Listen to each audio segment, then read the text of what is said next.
Ladies and gentlemen, boys and girls, this is episode 2 of Co-Laborers with our special guest in the building, the one and only Taylor Benson, people. The crowd's cheering right now. I don't know if you can hear them. It's just, that's what we did last time. Dude, we are pumped right now. You were literally the first female on the show. How does that feel? It feels great. It's honestly an honor just to be here, the first female. It feels so good. Thank you for having me. We're paying her in special granola. You guys don't know that, I love it. We're just sliding that in. Dude, I've known you for a little while now. Yeah. And I'm just pumped to have the opportunity to really sit down and talk with you. I know this is kind of weird. This is like our second episode ever, but we're just going to have fun. We're going to dive in, get to know you. Amazing. The goal is to really, the co-labor thing, just to recap real quick, a co-labor is a Disturb Us influencer. Very simply, these are people that we have come in contact with, we have been impressed with by the way they're living their lives, right? And that means a million different ways, or different, things in different ways and different people of life, of course. But what that simply means is people living with purpose, living with this mindset that their life matters. Yeah. And I have always been impressed with who you are, like since we met a couple years back. And to this day, you've always been positive. You always had a smile on your face. And it's not like the cliche Ned Flanders smile. Like, you're like legit real people. Like, I've met a lot of people that know you. And it's just been cool getting to know you through that, I guess standoff. What's going on here? We good? I'm so distracted by Chris right now. So anyways, diving in, Taylor Benson. Yes. Who are you? What's going on? Who am I as a human being? That's such a loaded question. On Earth in Lakeland, Florida right now. Yes. Okay. I'll tell you a little bit about me, my story, my journey, my goals. Yeah, like where are you from? I am actually I was born in Michigan, Kalamazoo, Michigan, which sounds Kalamazoo. Yes, it sounds like a fake place. I know. No. But it is 100% real. So our people's from there, and they're cheering behind you. Right, exactly. Stand up, Michigan. Michigan. And then when I was 10, I moved to Alabama. Bama, okay. Home sweet home. The song does it justice. So my parents are in ministry, so I grew up as a pastor's kid. PK, yeah, for the win. Not everything you hear about PKs are true, but some of the things are. So moved to Alabama. It's a whole new world. There's no more snow. Like, that's my life. Yeah. Grew up there. Went to, I think, 13 different schools in my lifetime. So, yeah. Traveled quite a little bit. That's a big number. Yes. I thought I was like, it's a very I thought my large number was big, and then like, dang. It's a very large number. Whew. I know. I've gone to every kind of school. Christian school, home school, public school. So is that like from a kid growing up? Yes. Like from kindergarten to graduating high school. I haven't counted colleges yet. If I count that, it would be 15. So anyways, after I graduated high school, I love it. I decided to go to Auburn University, which is a huge state school. Most people know football, the whole thing. I felt like the Lord led me there for that season. I was in a sorority, did the whole thing. It was incredible. However, the Lord led me somewhere else, obviously, which is why I'm in Lakeland today. Yeah. So I'll share a little bit of that story just because I feel like it's a lot. It has to do a lot with who I am today and why I do what I do. So whenever I was at Auburn, I was in a small group there, and that was one of the best things that had ever happened to me.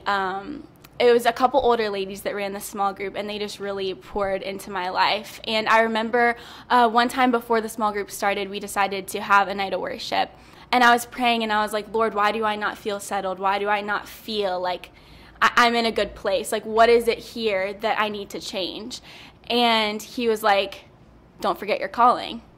And I was like, all right, well, I haven't forgotten my calling, obviously. Like, I've known this for forever, Lord. Like, how you talk with the Lord like that. And then he was like, okay, well, then what are you doing to pursue that calling? And I was like, dang. Well, I mean, getting called out is one thing, but by God. I know, exactly. I got called out by the Lord, and I was like, honestly, nothing. I'm not doing anything in my life. I'm not proactively doing anything in my life. I'm just living. I'm just going to class, doing the normal thing. I'm not actually making a difference. I'm not actually doing what the Lord has called me to do. So in that process, that was a long process. I remember telling my parents, breaking down, saying, I have to do something different. I don't know what it looks like. At that point, I was kind of at the end. I was like, I want to quit school. That's where I was, just at a really, really bad place. And my parents were so great in that, and they're like, okay, that's not what you're going to do because that's not you. You know what I mean? Like, let's make steps towards the future. So they actually met at Southeastern University, which is crazy. That's where my parents fell in love, which is really cute. Yeah, back in the day. Tiny. Yes, when it was Southeastern Bible College back then. So back in those days. And my family, they're really familiar with the school. I had cousins that went there. And my mom was like, let's just go check it out. And I was like, absolutely not. Absolutely not. I'm like, I'm not going to a Christian school. Like, that's not going to happen. I'm not going. People are going to think that I failed out of Auburn. Like, these are the thoughts that are going through my mind. Yeah. And she was like, Taylor, just pray about it. Like, we'll see how things go. So I prayed about it, and I wanted to go during the school year because that's when things are normal. I wanted to meet students. I wanted to see how it actually was. I didn't just want to go on a tour. Right. But they do, like, it's a whole other dynamic for sure. Yes, no, it is, and I don't know if you really get the full, like, atmosphere, culture. The only other time I had visited the school was during the summer, and no one was on campus, so you just see the buildings. But my mom was like, just pray about it. Like, I feel like the Lord's going to open some doors. So I started praying about it, and when I tell you, it was, like, undeniable that God was in all of it. From everything from my weekend opening up a couple days early, my professors canceling class so that I was able to take days off and go to Southeastern.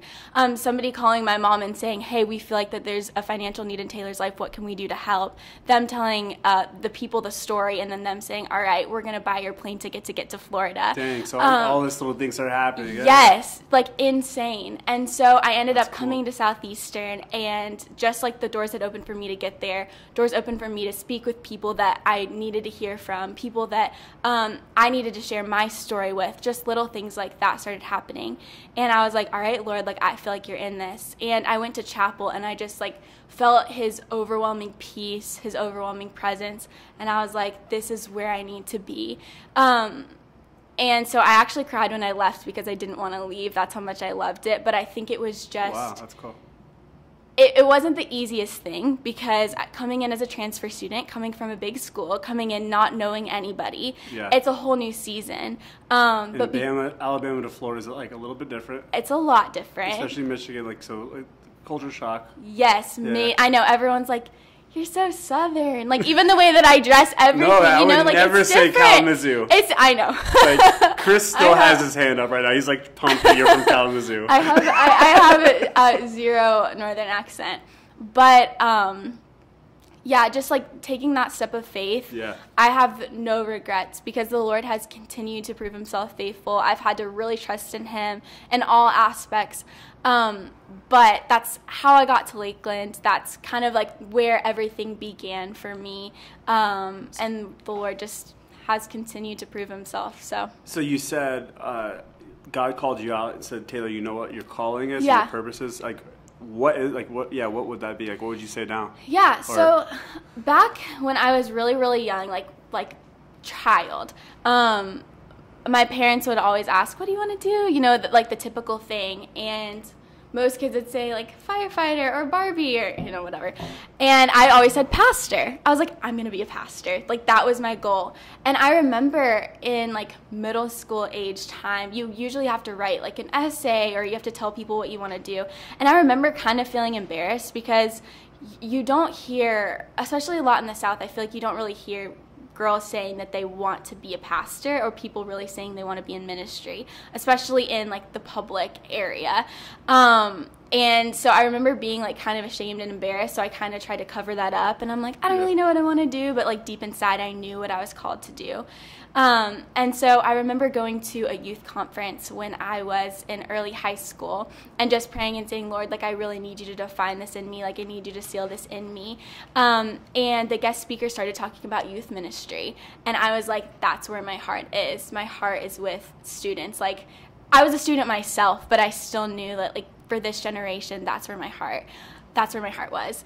And so for me, like, my passion, speaking like broad terms, my passion is for people, period. Whether it's connecting with people, like making a difference in someone's life, you never really know. Yeah. And so I feel like people throw around the term like influencer. But what does influencer actually mean? That's like a term that's come and play like the last couple of years. Like, like social media influencer. So even when you were dealing with that as a kid, like that wasn't, even when I was younger, that was, an influencer wasn't even a thing. And so it's like even weird like doing this because like we're becoming influencers. And it's just like, no, we're just doing us. Like, it's weird. You know what I mean? Exactly. But like for me, I'm like, an influencer in the world is kind of defined as someone who has a ton of power or has a lot of followers on Instagram or whatever, but everyone is an influencer when you think about it. Like everyone comes into contact with someone each and every day. Preach, girl. And has the power to influence their lives. Yeah. So when we think about it like that, of like, it doesn't really matter at the end of the day how many people follow me on Instagram, or you know what I mean? If one person is being impacted by something I say, something I do, then like I'm an influencer and I'm influencing them for good.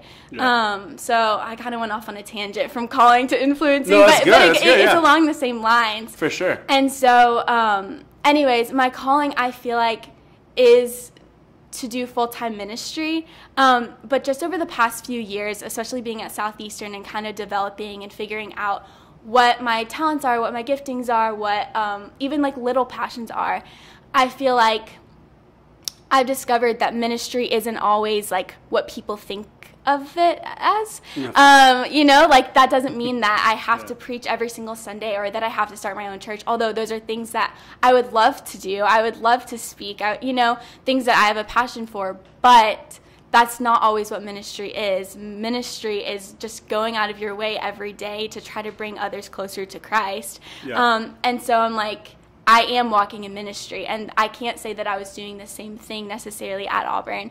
Although people knew my standards, people knew my values, I wasn't necessarily away from Christ. I don't know if I was actively pursuing the call of ministry that he had on my life.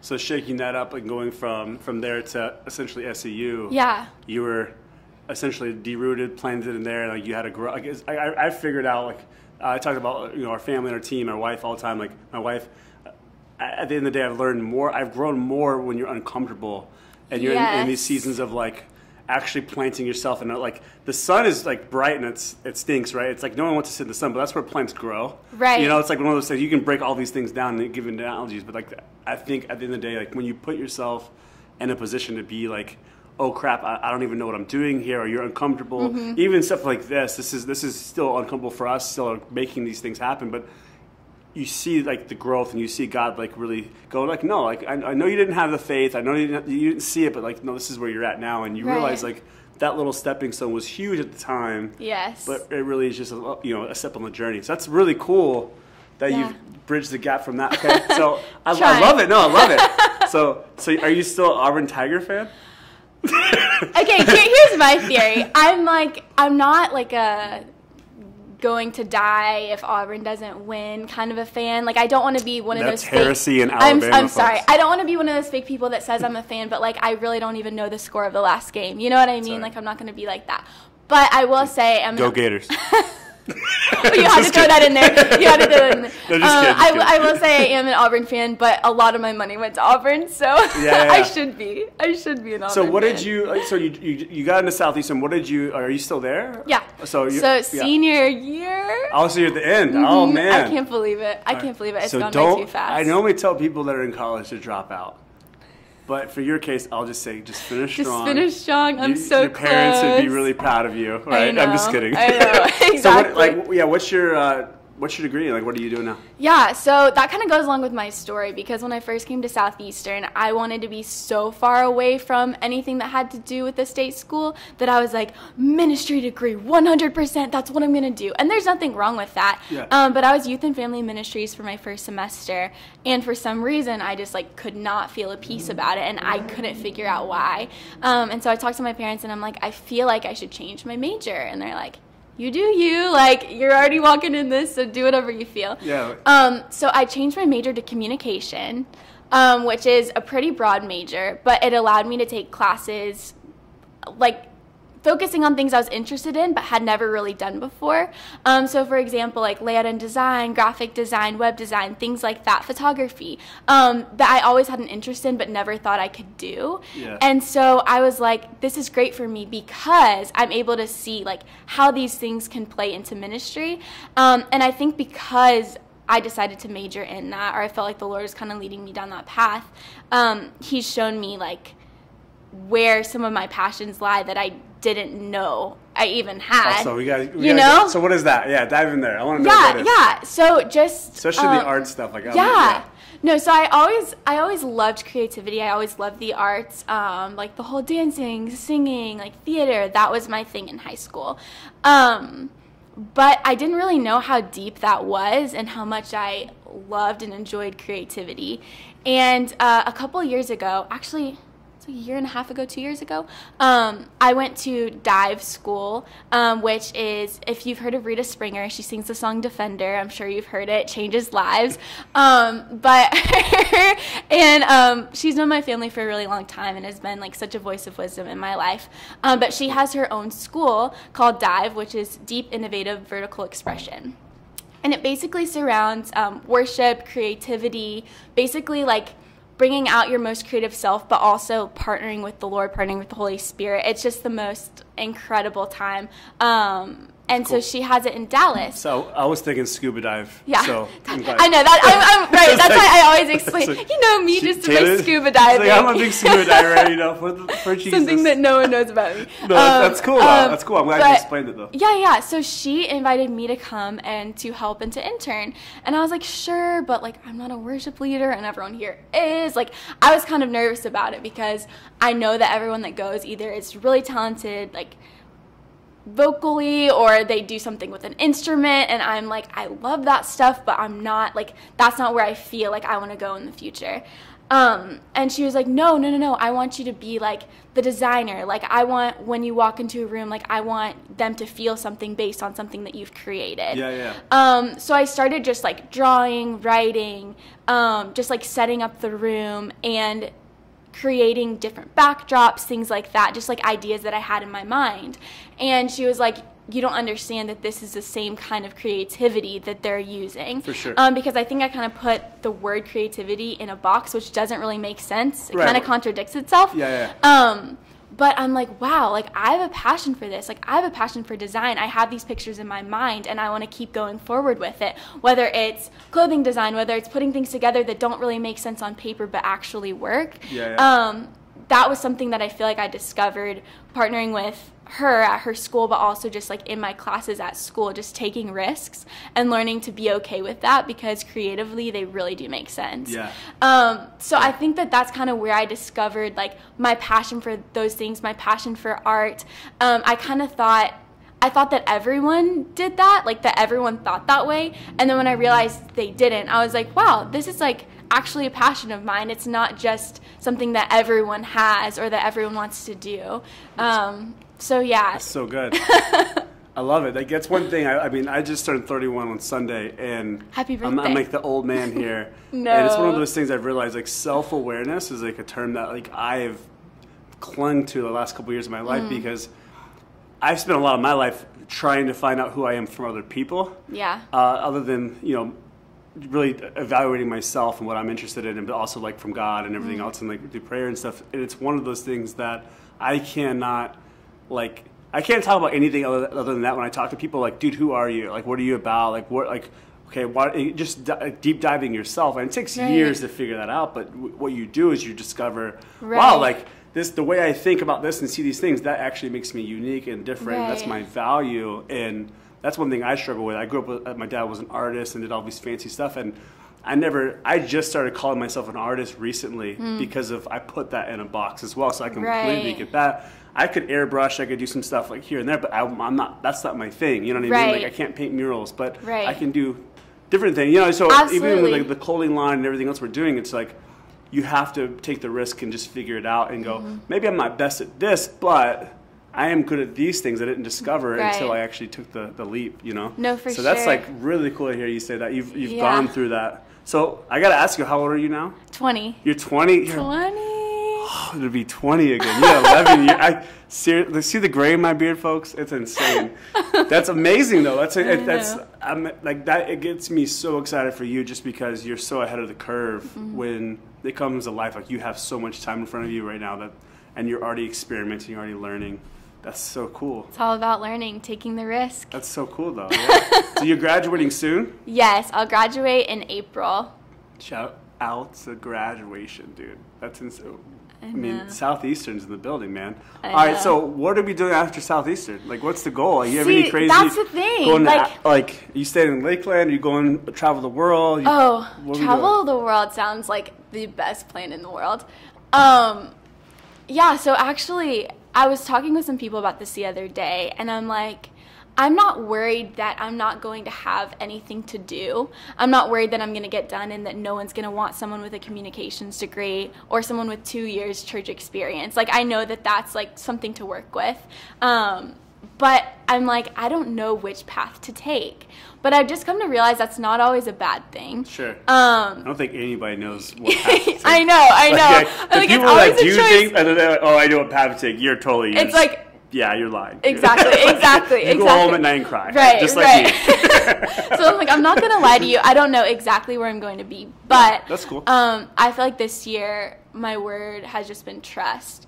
Just continuing to trust in the Lord. That's because good, yeah. That's what I've done up to this point. And anytime that I've tried to make my own plans, they haven't gone my way. So, which for me, type A planner is really difficult. But just trusting in the Lord and just different levels of faith. For sure. It definitely is stretching me because I think getting closer to graduation, even taking the classes that I'm taking right now, I'm taking a class that's almost like prep for the real world class.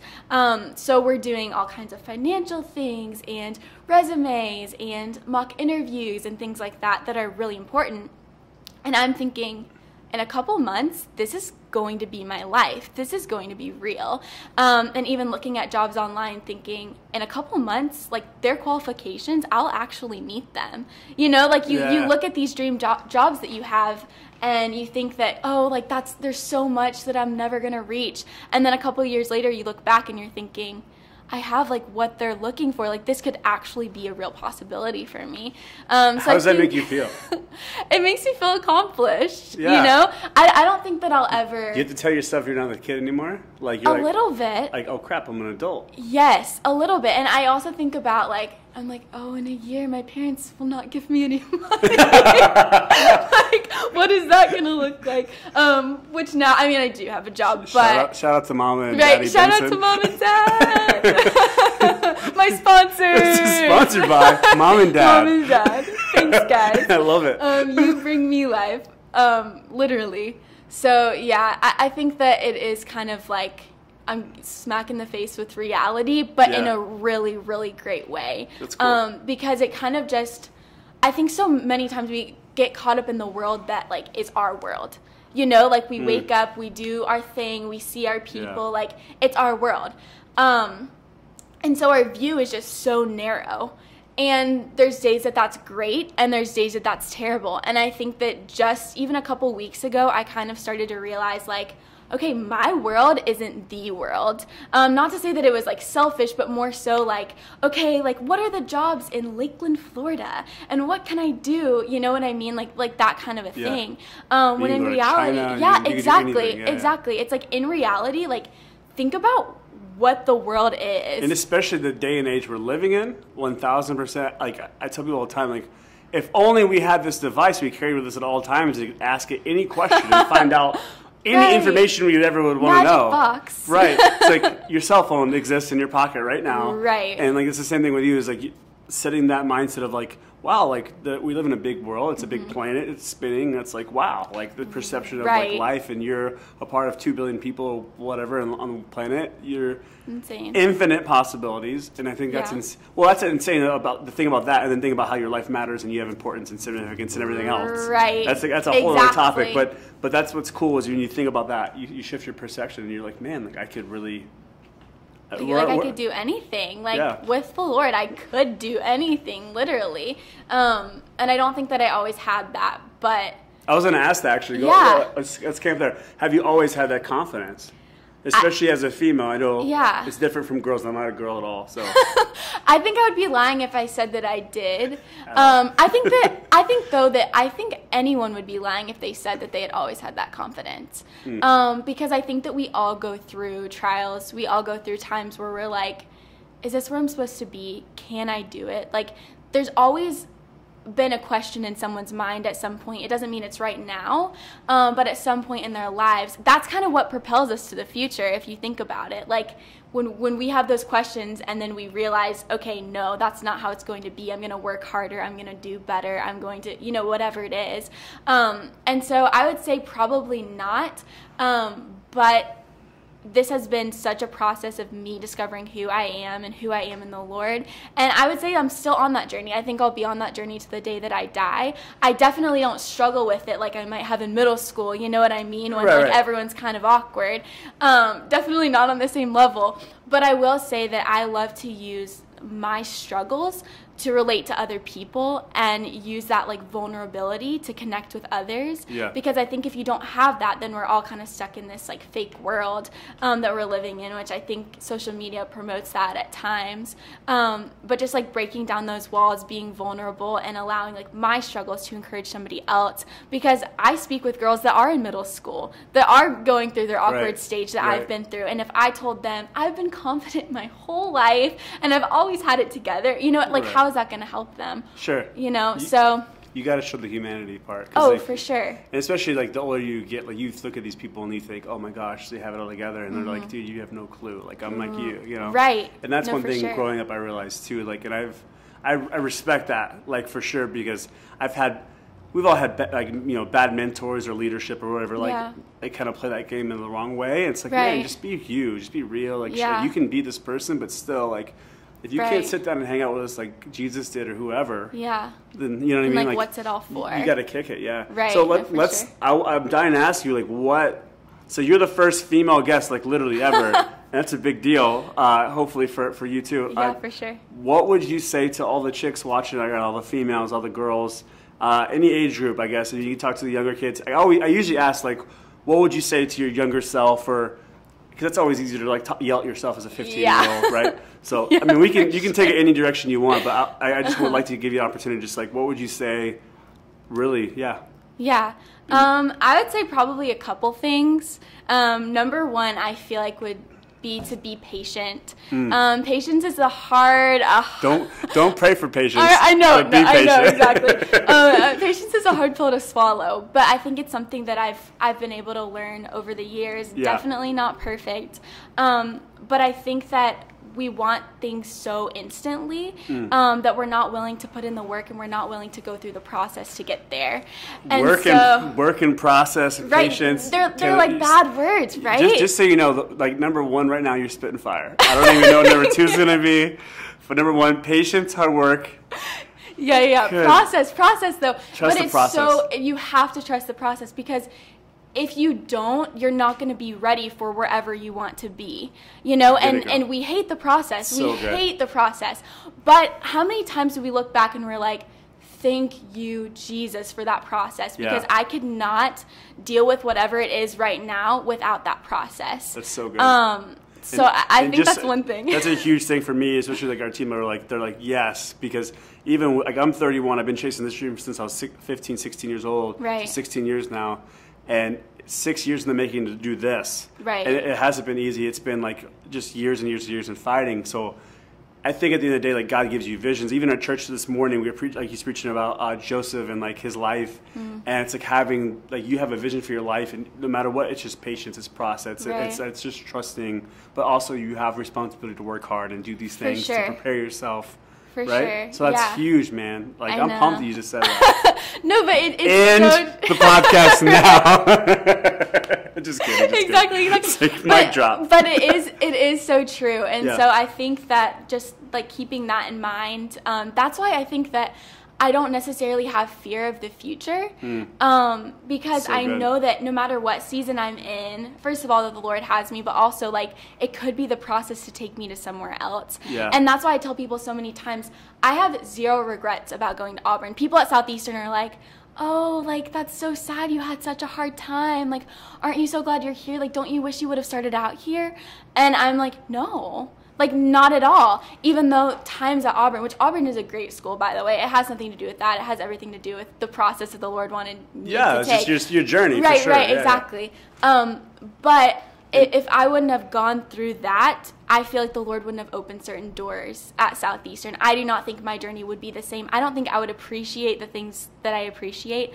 I don't think that I would be able to relate to so many people that are questioning, should I be somewhere else? Am I missing out? What is it like at a different school? I wouldn't be able to connect with those people. I wouldn't be able to answer those questions. And you're literally doing that for the school too, right? Like yeah. Part of your job, I think, right? Yeah. So I was on the first year experience team for 2 years, which basically is freshmen, like dedicated to freshmen, dedicated to making their experience at SCU the best it can be, making sure that they're taken care of, pouring into their lives. And part of that is having a first year experience group. So basically what that is you get assigned a certain number of freshman girls or guys, depending on if you're a guy or a girl mentor, and you're able just to pour into their lives. And that's been one of the best things that has ever happened to me. Were you doing that at Auburn? No. Interesting. Shocker, right? Wow. Shocker. That's cool. Yeah, so this year I'm actually student body vice president, which has been, yeah. We got a vice president on the show right now, folks. I don't know if you guys know. And she hit the wave? Right. What is going on? You have to. Episode 2's lit. Right.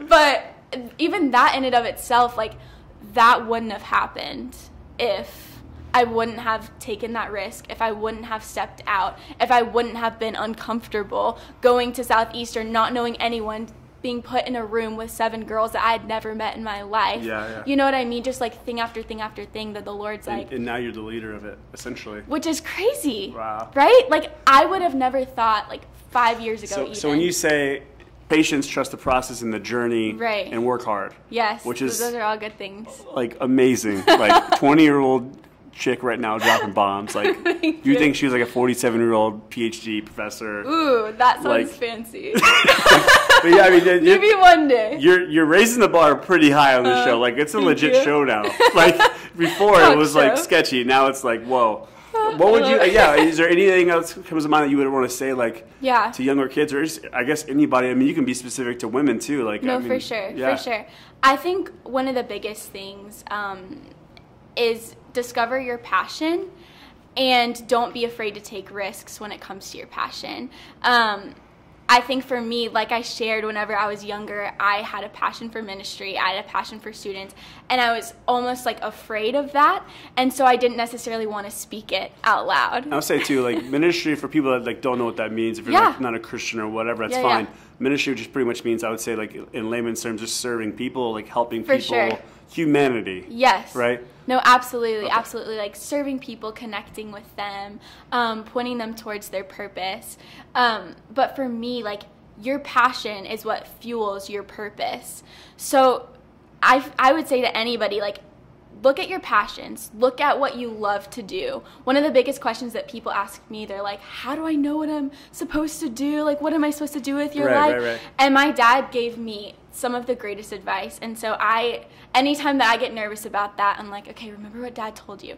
And he said, find something that you love to do so much that you would gladly do it for free, but become so great at it that somebody would gladly pay you to do it. And so, right, amazing. Which that has taken me into my future. Wow. You know, because no one wants to be stuck in a job that they hate. Yeah. No one wants to just be in it for the money. That's something I'm like, don't be in it for the money. Like, if you do it because you love it, then you're not going to care about that. And, like, money will come, but if it's what you're supposed to do, then, like, God will provide, and that's just the way that it is. So I would say, like, do something. Say that again. Of course. I need Dad to drop knowledge one more time through Taylor Benson. Yeah, my dad is awesome. So do something that you love so much that you would gladly do it for free, but do so well that someone would gladly pay you for it. So good. Right? So good. Right? And that's everyone that you talk to that... That's countercultural, though, because everyone's is. like, what do you... Oh, my major, this, I got to make 80K or whatever the goal is to have the car and have the crap and have the stuff. And my life's going to be great. Right. And then they're miserable because they For never sure. really, like... They never took that leap of I really like to do this and blah, blah, blah, blah, right? They always condense that down because the money is the object. The money is the motive. We're quoting Lil Wayne right now. I mean, but that's what I've learned, too, for sure. Like, you can't...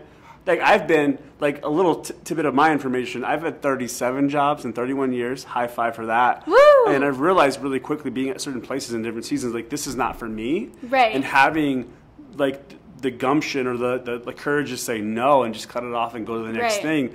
I mean, that has essentially been a negative thing in my life. Like, I've been telling myself, oh, you're a failure, you're all this, you can't keep a job. But it's like, no, I just know this wasn't for me. Right. And somehow I'm here talking to you now, and I'm doing this for free, and I'm happy about it because I love it. And it's one of those things, I'm so grateful for whatever reason that was inside of me to just have the courage to just say no and keep going and figuring it out and trust the process, especially when you have dreams and you have all these crazy things, like especially God, like talking about Joseph again, having dreams and having crazy visions for your life and not really understanding it. And then you share that with other people sometimes and they kind of damper that down. I used to say this all the time, like the world's full of people like running around trying to put out your fire with a squirt bottle. Sure. And unfortunately, shout out to all the Christians growing up in church everywhere. A lot of those people are filling churches because like when someone's glowing, someone's passionate, someone's excited about whatever they're doing, it usually that fire, that that person that's illuminated, it usually shows them that they're not. And like instead of responding and like getting encouraged by that usually turns to like people want to attack that person or like slow them down or whatever.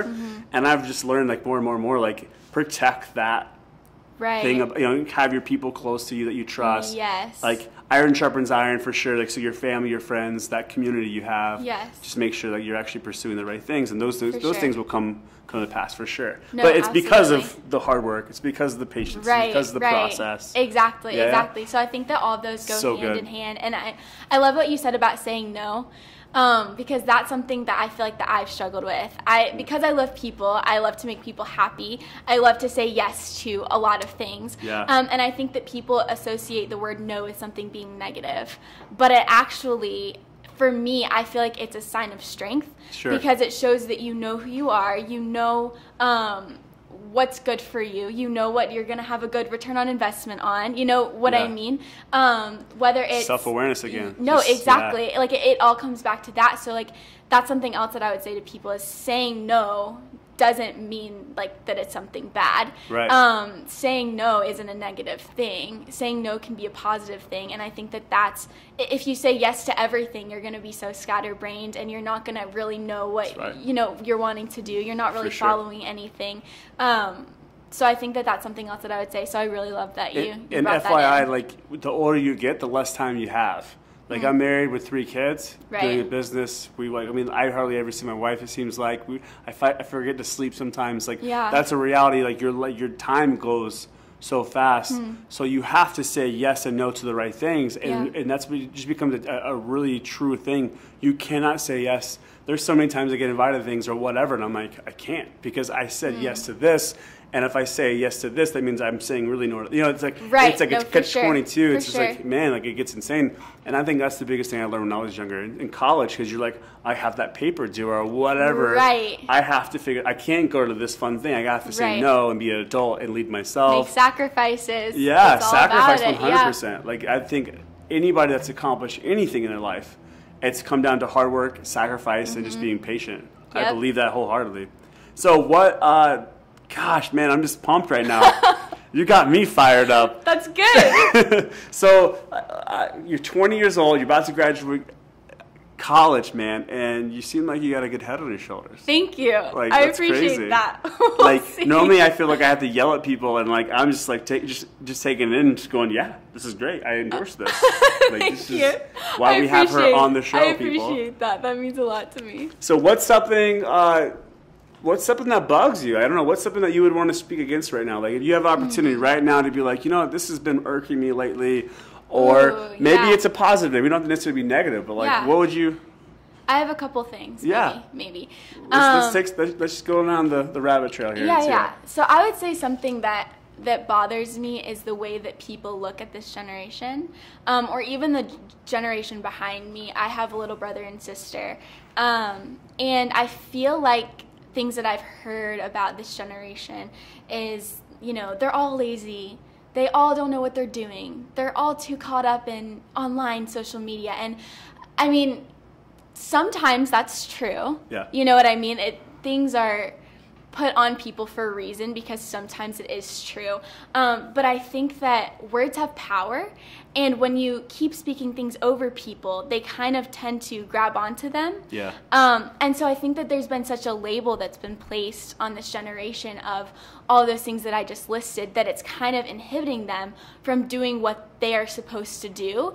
And instead of empowering them and saying like, hey, you have so many more tools than I had, like take that and run. Like I want you to outrun me, and I want to give you everything that I have. I feel like it's been the opposite, and it's been like, you need to take all of those things away from this generation because they need to live the rough life that I lived. I literally saw a video today of a lady shooting her kids' cell phones with shotguns. Right. Because she's like, social media will not affect my family. It was probably Alabama, honestly. Probably. But it was the concept, that was extreme. Right. It's like you trying to stop the internet from a kid, from a kid getting on the internet. It's like it's not going to happen. Right. And but I like the word empower though, instead of condemn, or label. Right. Because really what you're doing, you think you're helping by yelling, but really what you're doing essentially is to the kid that doesn't know. You're going, okay, this is who I am. This is what I'm. Okay, well, I can't. I'm lazy, or I want to play Fortnite till 5 a.m. and not do my homework. That whole thing. I get that. That's cool. Right. Yeah. And I think as a parent, there is balance, with things, and you have to teach your kids discipline, and I get that. But I think just as a whole, the way that people look at us is just not in a very good light. So what are you doing, Taylor Benson, to combat that stereotype? Oh man, I feel like I love coming into contact with people that have that idea in their head, which sounds like it doesn't make sense, because why would you want to come into contact with people that don't like you? But I love having a conversation with them. So you like conflict? I actually don't like conflict. I don't. But if I have to deal with it, I will. Like conflict with purpose. Right, exactly. And I think that's why. That's the S in you. That's the service in you. Yes. You overcome the personal stuff for the greater good. If you're, absolutely. I got that. I get that. Absolutely. I'm like, okay, I'll take one for the team. Let's do this. But I love just having a conversation, because I feel like when people see that someone's willing to sit down with them to talk things through, figure out why they think or feel the way that they think and feel, you're able to actually get a lot done.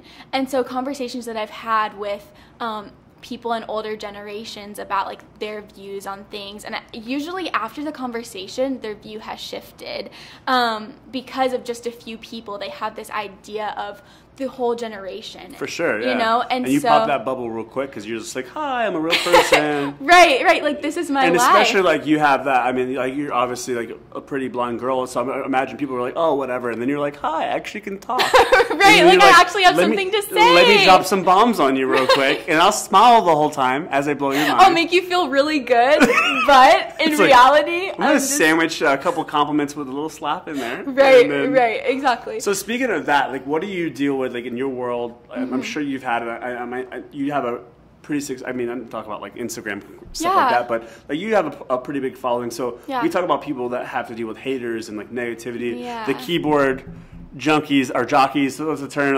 They're just oh, blah blah blah. I don't do anything with my life, so I'm going to ruin your day by commenting that. Or have you dealt with anything like that? From I guess it could be online to in person to school to anything. Absolutely. How does Absolutely. Taylor deal with haters? My 6-year-old dabs on them. That's what he does. I love it. I should start doing that. That's my new theory. You're a hater? Dab.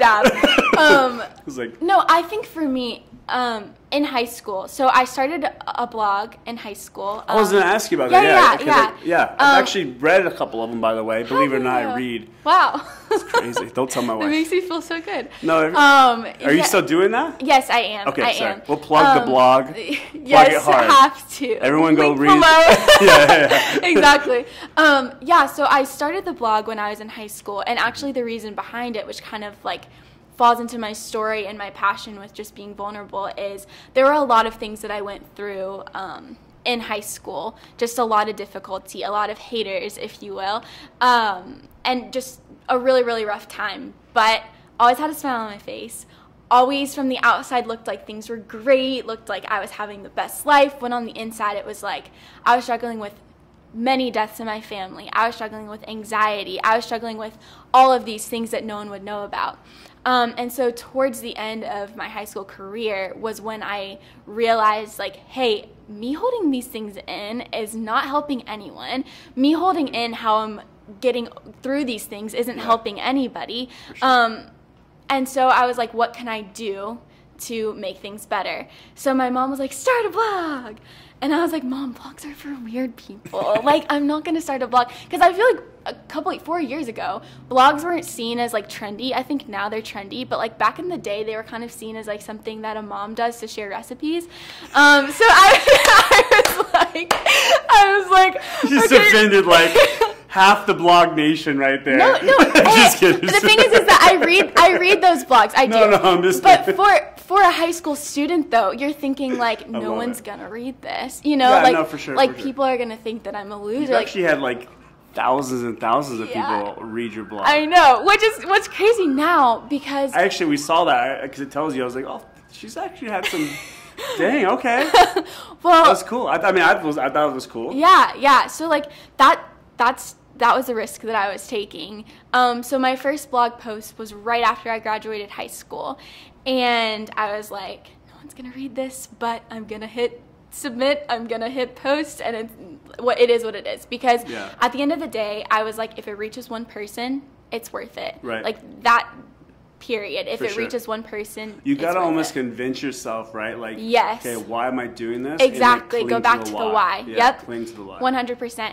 And so why we literally are having this conversation. Right. No, exactly. So that's kind of where it all began with that, with the following, with the haters being publicized instead of just face-to-face things that happened or little things that were said here and there, was the blog posting and becoming really passionate about that, passionate about writing, and me not necessarily dumping my feelings, writing out my feelings, but more so saying, hey, this is what I'm going through, and this is how God's taking me through it, and just trying to relate to people that are going through the same thing. And it's been such a powerful tool because I've been able to reach people even in other countries that I would have never thought I would reach because they're struggling with the same thing. Sure. And for me, I'm just a girl from Alabama, like, trying to help one person, and here I am reaching thousands, which is all glory to God for that. Because when I first started my blog, I actually had my name in it, in the title.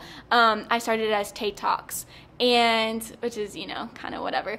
But and you can still see, like, the about page, you can still see that it is me. But I actually changed the title of it to Branded Beautiful because I'm like, I don't want it to be Taylor's blog. I don't. As much as it's great for people to know your name, know who you are, have you connected to something, I think it's greater for just, like, the purpose that I started with. Like, I want that to be the main focus, rather than just me. So, yes, but back to the haters. I feel like that's kind of where things started for me. So, going through all of that, people would make fun of me a lot. For things that I wrote or things that I went through, or say Taylor doesn't have a boyfriend because she's dating Jesus. Like, Taylor's not going to homecoming with anyone because she's going to go with Jesus, or don't invite Taylor to the party because she's going to bring her Bible. And that was kind of, the thought that people had revolving and basically my name. You're just, like, doing you, and you're just trying to not be the typical idiot teenager. No, exactly. Doing stupid things that we've all pretty much have done. Right. My hat's off to you. Thank you. Because I didn't do that. I was the idiot that had I left the church and was like, I'm gonna go be the idiot, and then I realized really quickly, like, I was an idiot. Well, nothing I was doing was helping me, and so that's hard. Like, that you actually had the bravery, the courage to actually do that, and then you're getting the hate. Oh, for sure, for sure. So that had to be rough, for sure. It was difficult, and I would say like the biggest thing that I struggled with in that time was loneliness, because it's really, really hard to trust people because you always wonder either A, what do they want from me? Are they trying to get to somebody that I know, or are they trying to get to know me? And also just like when people talk bad about you, you don't want to go hang out with them, you know, like you can be kind to them, but you're not trying to also like become their best friend and have their negative words fill your life. For sure.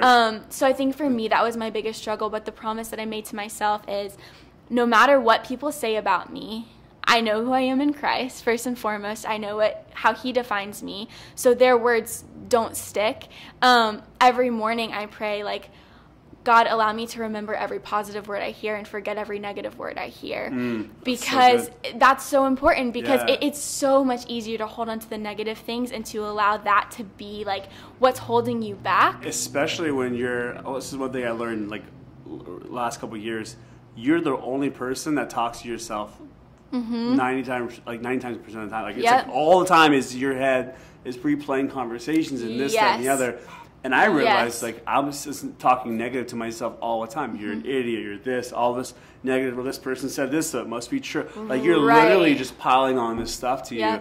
And then I think it's important to sit back and go, no, like, this is who I am. This is my self-awareness. This is who I am in my faith. This is. I want to ask you, like, you said who I am in Christ.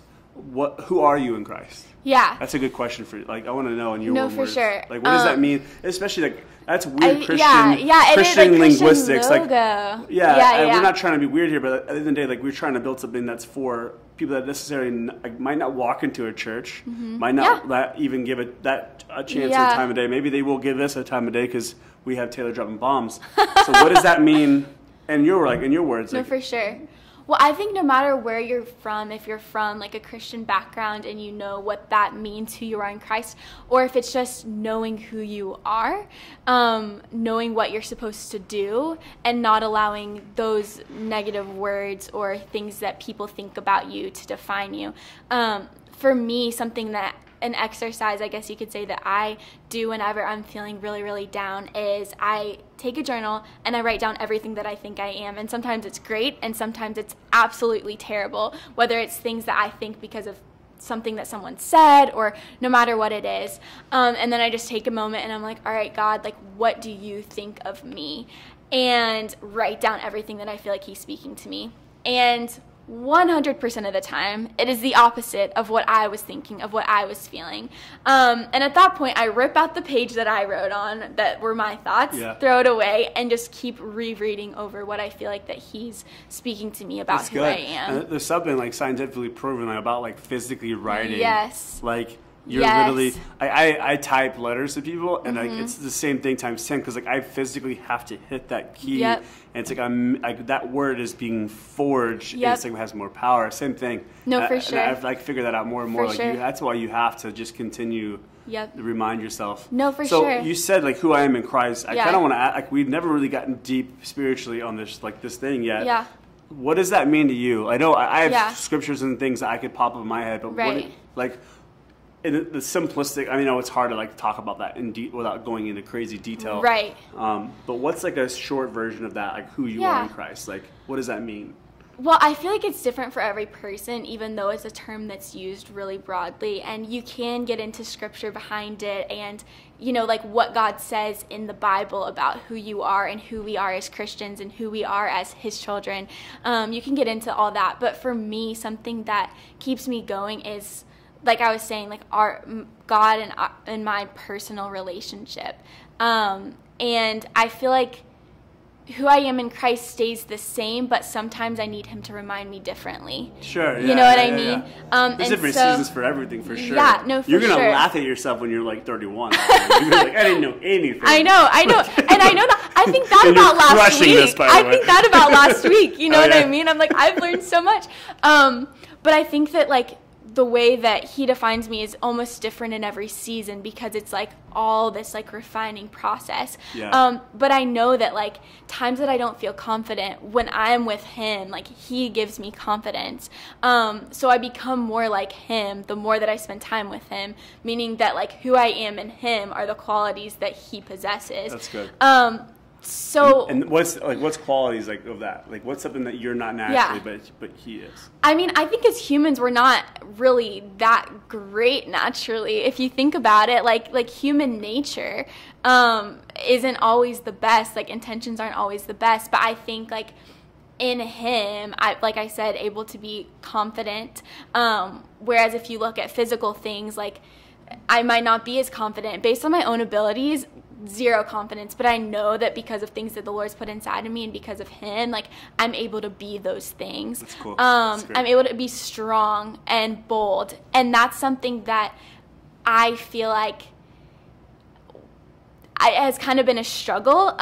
Like I said, I love people pleasing and I like being this like we're all good here, you know, like I like that peace. Yeah. But I think that the Lord has called me to kind of rise above that and to have that like fire, to have that fearlessness, to have that boldness. And so I think that like that's who I am in him. And the minute that he's taken out of the equation, I don't have that anymore. You know, I just have my human self that can tend to kind of lean back a little bit and let others go first because I don't want to ruffle any feathers. But with him, I'm like, no, I know what I'm called to do. I know who I'm called to be. And that is fearless. That is bold. That is strong. And that's you know what I mean? So it's just things like that I'm like, that's who he is to me. And so I feel like that he's able to like work through me in those qualities. That's sick. I love it. Sick is good. I mean, it's good. Sick, it's great. Sick is great. Sick is equals great. Like when you said that too, like I think automatically it's like Romans 8. Like that's just like pops in my head instantly. Yeah. Like nothing can separate you from the love of God. Right. You're adopted as a co-heir. You're like you're like that's essentially the gospel. Like that's the like Jesus' message is that we're all humans. Right. We all need a savior. We all need to be better for our human nature problem because we have this thing called sin. And I think it's interesting when you grow up, especially when you fail and you do these things, or you have these seasons of your life where you have to be more and do more. Mm-hmm. And that's kind of like, even like this season we're in right now, it's like, man, am I going to start a podcast thing? Am I going to do a clothing line? Like there's a million reasons to cower and fear. Right. And it's like, no, I'm not confident in myself. I'm confident in like the call that God's had on my life. And I know that these things, even big or small, they matter. Right. But again, it's like Romans 8, nothing can separate you from the love of God. Nothing can separate you. Right. Nothing can separate you.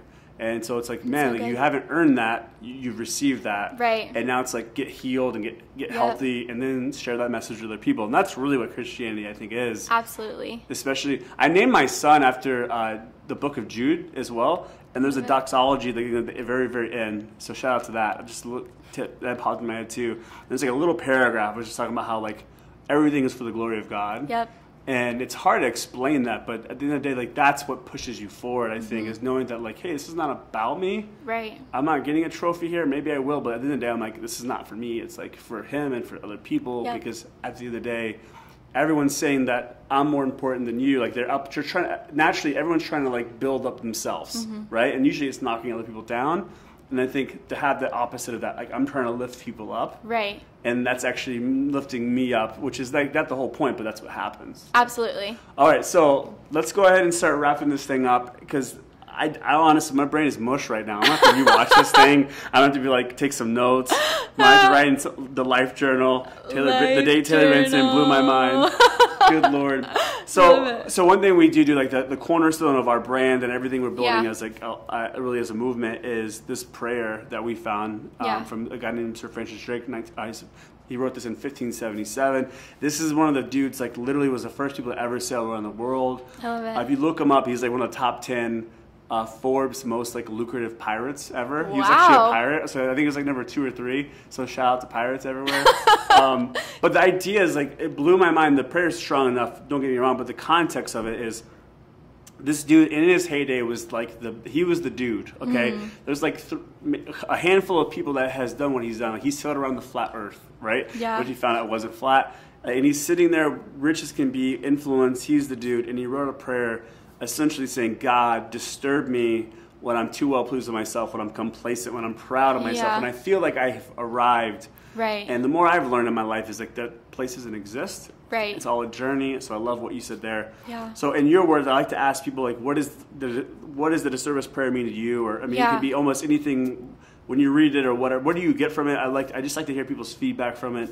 And then what we'll do is we'll say that, and then we'll wrap up with, you can plug anything you want to plug. Plug the blog. Plug it all. No, for sure. I think just like reading through it, I was like, okay, like this is something that I need to be reminded of frequently. It's not something that you read once and you're like, I'm good. Like I'll never become complacent, because I think that it's something we need to be reminded of, because every season is new and there's always a new goal in mind. And so I think it's easy to think like, oh, I've reached this goal. I've reached my college graduation, so I have made it. I've become the vice president. I have made it. And it's not like that. And I think that goes like hand in hand with our calling. And I love the line, disturb us, Lord, to dare more boldly. That boldness that's inside of you, that risk that we're taking, like that's something that's exciting. That's something that we should trust in the Lord to take us through. Like we should always want to take risks when we know that like our purpose, it goes hand in hand with it.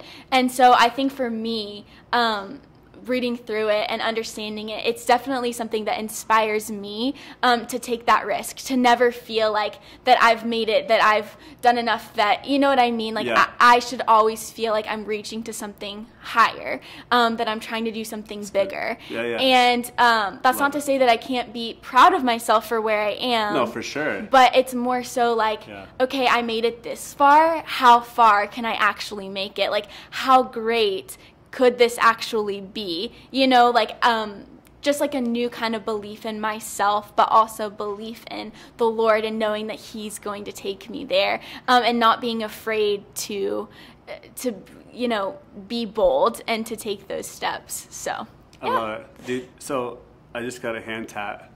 Love it. This is Dare boldly. Dare boldly. No, I actually didn't even see that, which is so funny. It's all crusty right now, so like we won't zoom in or anything. I love that. But that's the dare. I mean, literally just got there with the logo, because I used to write it on my hand all the time, and I'm like, no, I need a reminder. Like, this is this is real. Like, this is a thing that we're doing. Yep. So, Taylor Benson, it's been a pleasure. Pleasure's all mine. Like, pleasure is all mine. Like, I'm like speechless at the end of a podcast because I don't know what like to do with my hands. Like, she's just like. Shout out to the next girl that's gonna step in here. So follow Taylor Benson. We're gonna do all the links. Like, if you wanna. Yeah. What's your the my blog is brandedbeautiful.org. Okay, cool. Yep. We're gonna have that. Obviously, we'll plug that as much as we can. Anything else we need to do? I'm like, I don't even know what to do anymore. Like, she blew my mind. Dude, Taylor Benson, it was an honor, it was a pleasure. Thank you so much for being our first chick here. Thank you so much. Love you. That's a wrap.